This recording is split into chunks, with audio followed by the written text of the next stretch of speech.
Patient की ABG report में pH value is 7.34, bicarbonate is 26 and partial pressure of carbon dioxide is 46। तो patient को कौन सा एसिड बेस इम्बैलेंस होगा? तो हेलो एवरीवन, आज हम बात करने वाले हैं एसिड बेस इम्बैलेंस की। बॉडी में एसिड बेस बैलेंस क्या होता है और बॉडी इसको कैसे मेंटेन करती है with the help of two vital organs that are lungs and kidney. Lungs maintain it by releasing carbon dioxide, and अगर बात करें किडनी की तो किडनी मेंटेन कर by excreting out non volatile acid and maintaining extracellular and intracellular buffer between carbonate and carbonic acid system। अब बात करते हैं नॉर्मल वैल्यूज की। जो नॉर्मल पीएच है that is 7.35 to 7.45। Normal partial pressure of carbon dioxide is 35 to 45 millimeter of Hg and normal bicarbonate value is 22 to 27 milliequivalent per liter। Now let's talk about if there is any abnormality or any changes in acid base balance, तो हम उसको कैसे detect करते हैं?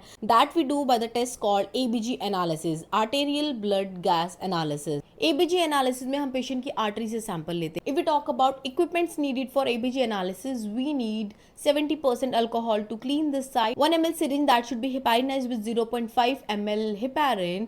अगर heparin का value 0.5 ml से ज्यादा होता है तो it causes dilutional effect, जिसकी वजह से बाइकार्बोनेट और कार्बन डाइऑक्साइड की वैल्यू है वो इंक्रीज हो जाती है। इसके अलावा we need ABG analyzer, gloves and cover roll। Now if we talk about prerequisites, इसके अंदर जो syringe है that should be filled with more than 50% of blood। Syringe should be 3 ml or less, and syringe should not contain any bubbles because it will increase partial pressure of oxygen and decreases partial pressure of carbon dioxide। And the most important one, cold chain should be maintained while handling the sample। Now before doing ABG test, we need to perform Allen's test। Now what is Allen's test? What we do is we make sure that the ulnar artery is patent। इसके लिए what we do is we put pressure on radial artery as well as ulnar artery for 5 minutes। जब हमने radial और ulnar artery पे pressure exert किया, जिसकी वजह से ब्लड सप्लाई है वो ऑल्टर हुआ और जो हैंड है वो हमारा पेल कलर का हो गया। Then after 5 minutes when we release pressure from ulnar artery, we'll C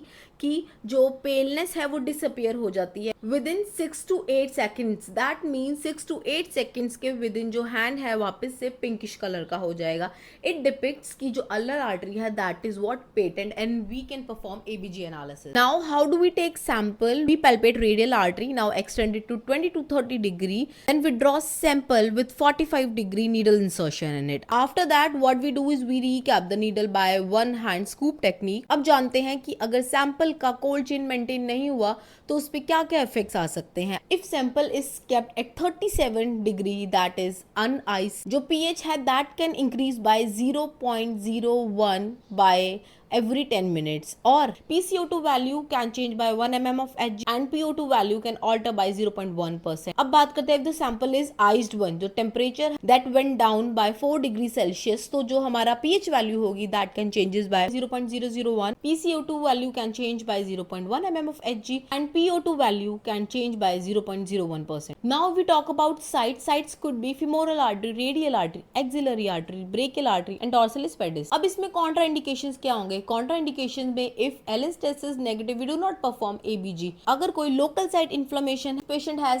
active Raynaud syndrome and if patient has severe peripheral vascular artery disease. Now how do we know कि जो हमारा acidosis है वो metabolic है या respiratory है? For that we see bicarbonate and partial pressure of carbon dioxide. In metabolic acidosis जो bicarbonate की वैल्यू होगी that will be lower than the normal value, and in metabolic alkalosis bicarbonate की value होगी that will be greater than the normal value. Same with respiratory acidosis. Respiratory acidosis में partial pressure of carbon dioxide की value होगी that will be more than the normal value, and in case of respiratory alkalosis जो partial pressure of carbon dioxide होगा that will be on the lower side. Now let's discuss the ABG analysis method. We have 3 methods.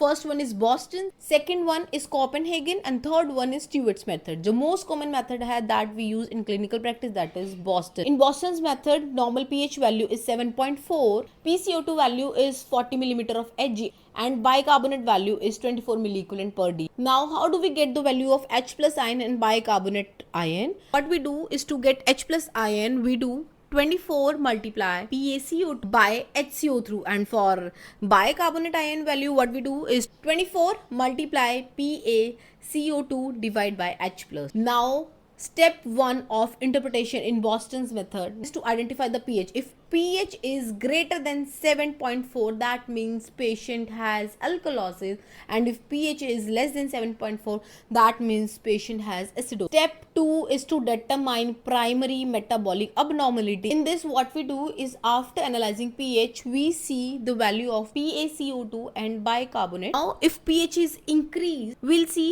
कि bicarbonate का value कितना है और partial pressure of carbon dioxide कितना है. अगर बाइकार्बोनेट की वैल्यू इंक्रीज है, that means it is metabolic alkalosis, and if carbon dioxide की वैल्यू डिक्रीज है, that means it is respiratory alkalosis. Now step 3 में we see compensatory changes. That means जो हमारी बॉडी है वो कॉम्पनसेटरी मैकेनिज्म परफॉर्म कर रही है to maintain normal acid base changes. In first case we see patient को मेटाबॉलिक एसिडोसिस है. इन दिस वी नो कि जो बाइकार्बोनेट का वैल्यू है वो क्या होता है, डिक्रीज होता है. अभी इसको कॉम्पनसेट करने के लिए हमारे लंग्स क्या करें, PCO2 वैल्यू को क्या करेंगे, डिक्रीज करेंगे. दैट मींस रेस्पिरेटरी कॉम्पनसेशन हो रहा है. Same with metabolic alkalosis. Metabolic alkalosis में बाइकार्बोनेट आयन की वैल्यू इंक्रीज्ड है. अब इसका कॉम्पनसेशन करेगा रेस्पिरेटरी एसिडोसिस, जिसमें जो हमारे लंग्स है that will try to increase partial pressure of carbon dioxide. तो इसका मतलब निकल के आता है कि मेटाबॉलिक अबनॉर्मलिटी का कॉम्पनसेशन रेस्पिरेटरी सिस्टम कर रहा है और रेस्पिरेटरी एबनॉर्मलिटी का कॉम्पनसेशन मेटाबॉलिक सिस्टम कर रहा है. Now in step 4 it is a turn to find कि जो कॉम्पनसेशन है